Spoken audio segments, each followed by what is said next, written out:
Unit 5. Listening Focus. Activity 4. Cooking is something that's common to all cultures in every part of the world. It's something humans have done for thousands of years. But when did people first start to cook? And could we survive on a diet consisting of raw food found in the wild, as chimpanzees do? Jerry, you've been doing some research on this. Yes. Well, the problem with the chimpanzee diet is that nearly 60% of it is made up of not just bananas, as you might think, but other fruits such as berries as well. The remaining 40% consists of other plant foods such as nuts. A lot of this food is quite hard and takes a long time to digest. And worst of all, unlike the fruit we're used to, it's not high in sugar content and is actually quite bitter. So, are you saying we couldn't survive on a chimpanzee diet? That's right. Our jaws aren't strong enough to chew the huge quantities of plants required, and the human stomach's too small to process it. And this is where the debate about cooking comes in. Our human ancestors must have spent an awful lot of their time chewing plants and raw meat in order to digest it.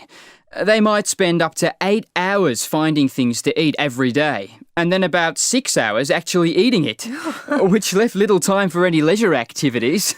I expect they also needed to sleep a lot. Yes, but there was another advantage to cooking. As well as making meat taste better, cooking made it possible to preserve meat for longer. It would rot less quickly and mean hunters didn't have to bring meat back so often. Oh, right. So, when did people actually begin cooking? Well, no one knows for sure, but there's a theory which states that it was cooking that was responsible for changes in the way humans developed. Why was that? Well, some scientists believe that when people started cooking their food, it gradually resulted in the mouth and digestive systems becoming much smaller and the brain becoming much bigger.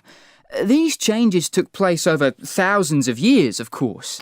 How interesting. Yes, and as well as bringing about physical changes, some scientists believe cooking also introduced important social changes. They say that cooking food meant that everyone ate at the same time, so it's where the tradition of sitting down together and having a family meal may have begun. What other social changes were there?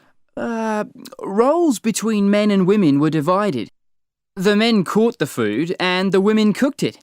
Also, for the first time, people had to wait to eat until the food was cooked. This delay between catching and eating food was risky because there was also the possibility of it being stolen. So protection was needed for the female cook by the hunter male. It all seems to make sense. Yes. And there's some new evidence in Africa which supports these ideas.